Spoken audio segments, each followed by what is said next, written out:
দুনিয়ার জীবনে আমরা সবাই ব্যস্ত, কেউ রোজগারের চিন্তায়, কেউ আবার নিজের কষ্ট আর দুঃখে ব্যঙ্গে পড়ে আছে। কিন্তু ভাই, একটা জিনিস মনে রাখবেন, আল্লাহ কখনো তার বান্দাকে একা ছেড়ে দেন না। আপনি যত কষ্টেই থাকেন না কেন, আপনার প্রতিটি নিঃশ্বাস, আপনার প্রতিটি কান্না, আপনার প্রতিটি দোয়া আল্লাহ সুবহানাহু ওয়া তাআলা শুনছেন। আমরা অনেক সময় ভাবি, আমাকে কে বুঝবে, আমাকে কে সাহায্য করবে, আমার সমস্যা কে শুনবে, আমার জীবনে কি কখনো ভালো দিন আসবে? কিন্তু ভাই, ভালো দিন তো তখনই আসে যখন আপনি নিজে সত্যি মনে আল্লাহর দিকে ফিরে আসেন।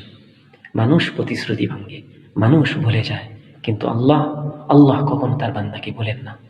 আজ যদি আপনি একটি নামাজ ঠিক করে নেন, একটি দোয়া মন থেকে করে নেন, একটি গুনাহ ছেড়ে দেন, দেখবেন আপনার জীবনের পরিবর্তন শুরু হয়ে গিয়েছে।